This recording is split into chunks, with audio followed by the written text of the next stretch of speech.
कभी पिछली वीडियोस में हम बात कर रहे थे इस किस्म की कि यार ये कोई मशवरे बाबर को नहीं लेने चाहिए, और स्पेशली जो उनके सर्कल में हैं इस वक्त उनसे तो बिल्कुल भी नहीं लेने चाहिए। और उसी में एक सबसे बेहतरीन मशवरा हमारे एक्स क्रिकेटर और हमारे बहुत ही दिग्गज क्रिकेट को समझने वाले एनालिस्ट जो कि क्रिकेट भी खेल चुके हैं, उनकी तरफ से मशवरा ये आया बाबर को कि बाबर मैं तुम्हारा मसला समझ सकता हूँ, तुम अपने घर वालों से बात करके फौरन शादी कर लो दोस्त।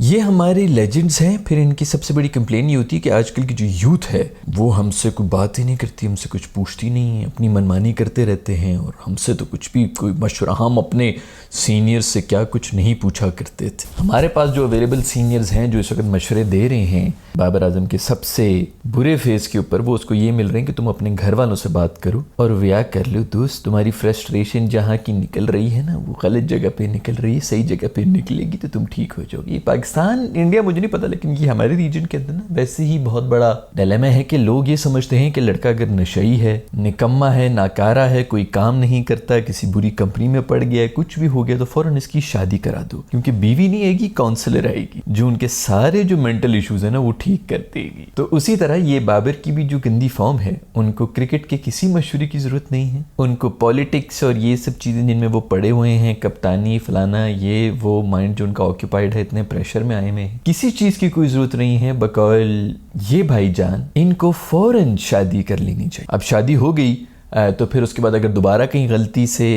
बुरी फॉर्म आ गई तो फिर ये कहेंगे कि बाबर तुम्हें फौरन बच्चा कर लेना चाहिए। प्रॉपर आंटियों वाले मसले हैं इस मुल्क के अंदर, यहाँ के अंकल भी आंटीज ही हैं, हर एक ने कॉमेडी करनी है। मुझे तो ये समझ नहीं आती मैं क्या कर कॉमेडी करूँ। प्लेयर्स जो है वो ग्राउंड में जाके कॉमेडी करते हैं, एक्स प्लेयर्स जो हैं वो ग्राउंड से निकल के कॉमेडी करते हैं। मेरी आप लोगों को क्या जरूरत है क्रिकेट के ऊपर कोई भी कॉमेडी बनाने की। उन्होंने मेरे को इस किस्म के भी जिक्र किया कि तुम्हारी उम्र निकल रही है, 27, 28, 29 साल का ये बंदा है और उसको वो कह रहे हैं कि तुम्हारी उम्र भी निकल रही है। जैसे कि शादी की एक उम्र होती है और शादी सिर्फ उम्र देख के की जाती है, बाकी तो कुछ देखना ही नहीं है कि बंदा मेंटली वो किस स्टेट में है, बस उम्र है। जैसे स्कूल जाने की उम्र होती है, ग्रेजुएट होने की उम्र होती है, सरकारी अफसर भर्ती होने के लिए उम्र दिखाते हैं ना कि 18 से कम, 18 से ज़्यादा, ये वो सब चीज़ें। स्कॉलरशिप के लिए अप्लाई करना है, CSS के लिए अप्लाई करना है तो 28 ईयर्स तक, 30 ईयर्स तक आप कर सकते हैं, उसके बाद आप कर नहीं सकते। तो वो सब चीज़ों में चूँकि उम्रें डिफाइंड हैं तो ये मिडिल क्लास हमारी जो सोच है वो शादी को भी उसी के ऊपर ले आती है कि शादी की भी एक उम्र है, उम्र से आगे या उम्र से पहले शादी नहीं हो सकती। पहले ही उस बंदे के ऊपर टीम की सारी जिम्मेदारियां डाली हुई हैं। मैं पिछले पता नहीं कितने महीनों से कह रहा हूँ कि बाबर को कप्तानी छोड़ देनी चाहिए। जब कप्तानी से निकाला था सबसे ज़्यादा खुश मैं था, बाबर के लिए ही खुश था कि ये सबसे अच्छा काम किया है तुम्हारे लिए। उसके बाद जब दोबारा ऑफर हो रही थी सबसे ज़्यादा मैं ही चीख रहा था कि मत लेना मत लेना, ले ली। फिर मैंने बोला कि बहुत गलत डिसीजन है। उस पर पहली वो जो है जिम्मेदारियां पड़ गई जिसकी वजह से वो इतना पिघल गया। और वो जो बोलता रहा ना कि मुझे कोई फ़र्क नहीं पड़ता, वो उसको फ़र्क पड़ता है, इसीलिए वो बोलता रहा कि मुझे कोई फ़र्क नहीं पड़ता, मुझे कोई फ़र्क नहीं पड़ता। पब्लिकली आके जब आप ये बोल रहे हो ना कि मुझे फ़र्क नहीं पड़ रहा, नहीं पड़ रहा, तुमने भी जो कहा मुझे फ़र्क नहीं पड़ रहा, तुमने भी जो कहा मुझे फ़र्क नहीं पड़ रहा, इसका मतलब है कि आपको वाकई अंदर से बहुत फ़र्क पड़ रहा है। तो पहले वो टीम की थोड़ी सी जिम्मेदारियां आई थी जिसकी वजह से वो पिघल गया। अभी आप ऊपर से इनके ऊपर शादी की जिम्मेदारियां भी डालना चाहते हैं ताकि जो रही सही मोम है वो भी पिघल जाए। खैर बहुत अच्छा मशवरा है। जो मेरा मशवरा था बाबर को वो यही था कि सबके मशवरे लेना बंद करो दोस्त, स्पेशली जो तुम्हारे आसपास इस वक्त बैठे हुए जो तुम्हारे फैमिली वाले और इधर उधर के लोग जो हैं वो बड़े एक्सपर्ट बन के तुम्हें तुम्हारी क्रिकेट के बारे में बता रहे हैं, जिन्होंने कभी कोई फेम कोई कुछ नहीं देखा, वो तो सबसे घटिया मशवरा आपको देगा, क्योंकि उसको पता ही नहीं है कि इस मुकाम पर जाना क्या होता है और उसके बाद आगे डिसीजंस किस तरह लेते हैं, इन्फ्लुएंस किस तरह होती हैं आपकी छोटी छोटी डिसीजंस औरों की लाइफ के ऊपर, से उनको कुछ नहीं पता। खैर पिछले वीडियो के अंदर मैं बात कर रहा था चैंपियंस जो कप शप हो रहा है, मेरे ख्याल में 12 से शुरू होने वाला है, उसके अंदर यही कि बाबर और शान को एक ऐसी टीम में डाला गया है जिसके अंदर वो कप्तान भी नहीं है। उसी के अंदर एक और टीम भी है जिसके मेंटोर जो हैं वो हैं सकलैन मुश्ताक, और उस टीम के कप्तान कौन हैं? उनके अपने दामाद यानी कि शादाब, जिनकी टीम में जगह नहीं है, वो एक टीम के कैप्टन बने हुए हैं और वो टीम के जो मेंटोर हैं वो उन्हीं के ससुर हैं। यानी कि कोई कॉन्फ्लिक्ट ऑफ इंटरेस्ट नामी कोई चीज ही नहीं है इस पूरे मुल्क के अंदर। अब जिन लोगों को नहीं पता उनको मैं बता दूं कि कॉन्फ्लिक्ट ऑफ इंटरेस्ट ये होता है कि जब आपका कोई अथॉरिटी हो किसी किस्म की डिसीजन मेकिंग में और कोई ऐसा कैंडिडेट आ जाए जिससे आपका किसी किस्म का कोई रिलेशन है या आपसे कोई फायदा है या इस किस्म की कोई चीज हो रही है, तो उसको कॉन्फ्लिक्ट ऑफ इंटरेस्ट है, जो कि उस मेंटोर को या उस बंदे को जो उस पोजीशन पे बैठा होता है वो पहले डिक्लेयर करना पड़ता है कि यार मेरा तो कॉन्फ्लिक्ट ऑफ इंटरेस्ट है, मैं तो इसके ऊपर डिसीजन ले ही नहीं सकता हूँ। और इन्होंने भी शायद इसी तरह किया होगा कि उन्होंने कह दिया होगा कि यार मैं देखिए मैं तो उनका ससुर हूँ,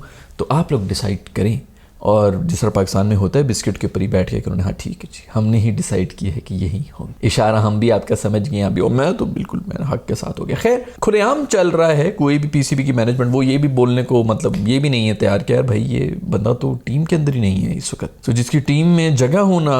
पे क्वेश्चन मार्क बना हुआ है उसको एक तो आप कप्तान बना रहे हैं, और कप्तान भी उसी टीम का बना रहे हैं जिसमें आपके सुसर जो हैं वो मेंटोर हैं। तो अल्लाह ही हाफिज। और सुसर ने इसी किस्म की कोई बात की होगी कि यार देखो भाई पीएसएल में मैंने उसकी कप्तानी देखी है, कप्तानी इन सब में मटीरियल में वो सबसे अच्छा, लेकिन डिसीजन आप लोगों का है भाई,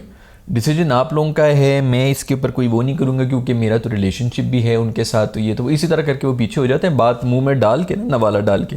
पीछे हो जाना ये पाकिस्तान में आम है, और इसलिए हमारा ये हाल भी है। तो खैर सकलैन जिस टीम के मेंटोर हैं, शादाब उसी टीम के कप्तान हैं, और कहीं गलती से ये टीम जीत गई जिस तरह पीएसएल में वो जीत गए थे, तो भाई वापस आने टीम के अंदर। क्या फॉर्म, क्या फुल टॉस है, राइट आर्म फुल टॉसर बॉलर जो हैं जिन्होंने पूरा वर्ल्ड कप हमें अगर किसी एक बंदे ने हराया है तो वो इन भाई ने हराया, लेकिन वो एक्सपोज ही नहीं होंगे क्योंकि उनके कोई कंट्रीब्यूशन ही नहीं था। और वहाँ पे लोग कहेंगे कि नहीं वो फेल हो गया, ये फेल हो गया, फलाना बड़ा नाम था, उससे ज़्यादा उम्मीदें थी, उस चक्कर में आप ये भूल गए हैं कि वो पूरा का पूरा वर्ल्ड कप ही जो है वो मिडल ओवर्स की वजह से जो टीमें जीती वो जीती, जिसके अंदर मिडल ओवर के हमारे जो पोस्टर चाइल्ड थे वो फुल टॉसें फेंकने में बिजी थे। जहाँ पे सारा प्रेशर बिल्ड होता था वहाँ पर ये फुल टॉसें फेंक के जो है छक्के खा रहे थे। एक तो आपके ओपनिंग स्पेल जो शाहीन कराते थे वो, और फिर मिडल में जो शादाब कराते थे वो। रूफी को गालियाँ पड़ जाएंगी, बाकी भी सबको, इवन हसली सब, इन सबको गालियाँ पड़ जाएंगी क्योंकि वो एक सामने आए हुए होते हैं, बद से बदनाम बुरा वाली चक्कर होती है। लेकिन जो सबसे बड़ा जो एक वीकेस्ट लिंक था आपका, जिसकी वजह से आपके जितने भी जो मैचेस थे आपके हाथ से निकलते गए हैं, वो आपके मिडिल ओवर के और उन पिचेस के ऊपर जो इंडिया के अंदर थी जहाँ पे सारे स्पिनर्स छाए हुए थे, कुलदीप यादव वगैरह, और इन सबको आप उठा के देख लें तो आपको पता चल जाएगा कि किसने असल में, ऊपर से बेशक वो आउट कर रहे थे उनके पेसर्स, लेकिन जो असल प्रेशर था वो बाद में था, और उसी को काउंटर करने के लिए वो शुरू में मारने की भी कोशिश करते थे कि आगे तो हमसे हिला नहीं जाने, ये जद्दू बद्दू जो हैं वो बीच में आगे इतनी अच्छी लाइन एंड लेंथ के ऊपर स्पिन फेंक रहे होंगे कि हमसे तो सिंगल भी नहीं निकलने। हमारे स्पिनर जो हैं वो उसी लाइन एंड लेंथ के ऊपर फुल टॉस से मार रहे थे, 3-4 सिंगल लेते थे, एक फुल टॉस मार के जो है छक्का भी खा लेते थे, तो 9 रन खा के साइड पे हो जाते थे ना, विकेट ली, ऊपर से प्रेशर भी सारा निकल गया जो पिछले ओवर में कहीं हल्का फुल्का बना भी होता था। लेकिन हम वही मैंने जैसा बात की ना कि हम उस लेवल पे ये भी नहीं पहुंचे कि हम इस किस्म की चीज़ों को भी डिस्कस किया करें और उसके ऊपर फिर हाईलाइट भी किया। खैर और भी कोई खबरें आई हैं जिसके अंदर रूफी और नसीम जो हैं वो अनसोल्ड गए हैं बीबीएल के अंदर। बिल्कुल ऐसा ही होना है, जब आप इंटरनेशनल टीम के अंदर भी एक्सपोज होंगे तो आपकी लीग क्रिकेट भी बंद होना शुरू हो जाएगी। तो जब हम इनको कहते हैं कि आप लोग लीग क्रिकेट ना खेलें, जो आप मर रहे होते हैं कि मैंने कनाडा भी जाना है, मैंने युगांडा भी जाना है, उधर की भी लीग क्रिकेट डॉलर किसी तरह मैं कमा लूँ,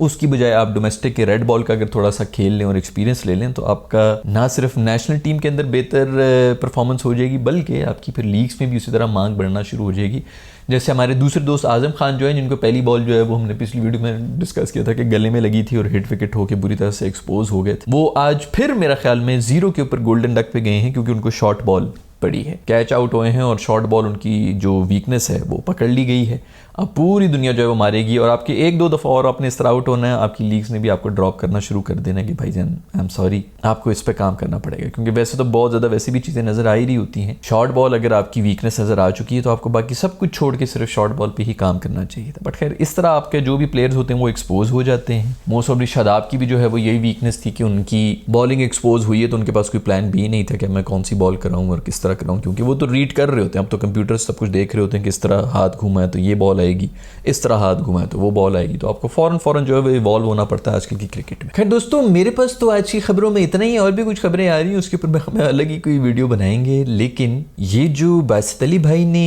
शादी का मशवरा दे दिया है, क्या आप इससे मुत्तफिक हैं? वैसे भी बड़े एक ज़माने में जो है वो शादी हो रही थी, मैं हमें इंडिया भी गए थे तो वहाँ पर भी शेरवानी और वो सब चीज़ें ढूंढ रहे थे, तो शादी ज़्यादा सर पर सवार हुई भी है, सो शायद ये बुरा मशवरा नहीं है। अगर सर पे कोई चीज़ सवार है तो उसको उतारना ही मेरा ख्याल में बेहतर मशवरा है। खैर आपका क्या ख्याल है, क्या बाबर को शादी करनी चाहिए, क्या बाबर को शादी नहीं करनी चाहिए, किससे शादी करनी, कैसी लड़की से शादी करनी चाहिए, लंबी हो, छोटी हो, गोरी हो, काली हो, देसी हो या बाहर की हो? क्योंकि हमारे कुछ दोस्त वगैरह उसके ऊपर भी जो हैं वो दे सकते हैं, ये पांड्या और वो धवन वगैरह जो हैं वो आपको उसके ऊपर भी बेहतर गाइड कर लेंगे। मेरे ख्याल में एक और भी कोई जसवाल है वो भी किसी